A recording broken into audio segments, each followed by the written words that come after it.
Thank you so much, Pascal. That is amazing to see, and hopefully more people pay it forward after seeing that. And then hopefully people he pays it forward to will pay it forward to again, and it just, you know, it goes full circle. Yeah. I love it. Love seeing that chain. All right, Denny, what are we seeing in the weather? Well, certainly, I shot at a little bit of everything this morning. Okay. Kind of tricky to pinpoint exactly what we're going to see when, because our temperatures are going to be warming up as the warm air with the storm moves in over the bitter cold that's been stuck around here for a few days. So it kind of depends on how stubborn the cold air is, how quickly it decides to mix in with the warmer air, and that will kind of determine whether we start to see snow or we see sleet or freezing rain. So we're going to get a little bit of everything. So let's get you started on the roads right now while this camera's trying to upload as we speak. The roads are doing okay out on the freeway right now, but we're going to keep a close eye on them because there's the potential for a few different types of precipitation to hit the valley as we head through the morning. So as we head towards sunrise, noticing these temperatures already starting to get a little bit warmer. We started out the morning at about 18, moved up to 19. Now we're at 21. That trend is what's going to create the potential for that sleet and freezing rain to be mixed in with the snowfall this morning. Right now we're at 18 in Nampa and Caldwell, still 17 in Ontario, but 29 down toward Mountain Home. Teens in our mountains, but up low 30s for Stanley and 23 up in McCall. So the temperature inversion has been at work. We know that cold air has been trapped around here.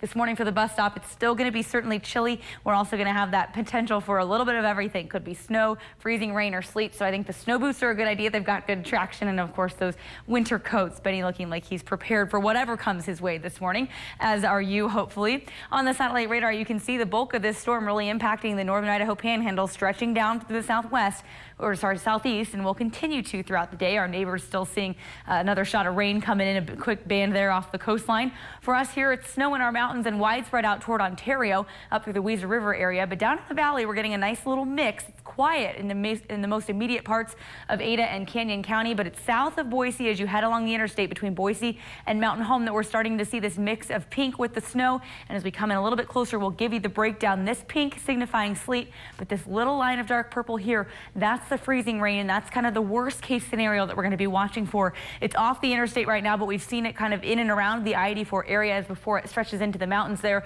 into Elmore County. So that's certainly the concern as we head throughout the morning commute. I think as we go through the 7, 8, 9 o'clock, even into 10 o'clock hour, we'll start to see it become more widespread. There's that band of pink signifying that wintry mix. Could be a little bit of everything. It will continue as snowfall in our mountains by this afternoon. This particular model showing we might even mix in a little rain up there. I think this is more just the model saying we don't even know exactly what's going to happen when. So certainly counting on some of that wintry mix to continue throughout the morning into the early hours of the afternoon. It'll be a powder day in the mountains, but I think we'll clear out pretty quickly later on tonight with the passing of a cold front. So let's talk snowfall accumulations. For us here in the lower valleys, we'll kind of catch the lower end of this. 1 to 3 inches is that possibility. Could be mixed in with some sleet too. Out toward the western end of the valley, especially toward Ontario, maybe 2 to 4 inches. Some of our foothills could certainly see more as you head up toward the mountains. 3 to 6 for the upper Weezer River area, and kind of in general 4 to 10 for our mountains where that winter weather where the winter storm warning is in place. So should be another good day for the ski areas. After today though, we'll dry you out for at least a couple of days. Sunshine for Wednesday if you need to do something outside. Tomorrow might be the day, even though it will still be cold. Temperatures getting toward freezing as we head into Friday, but we'll add in another chance of snow later Friday and into Saturday.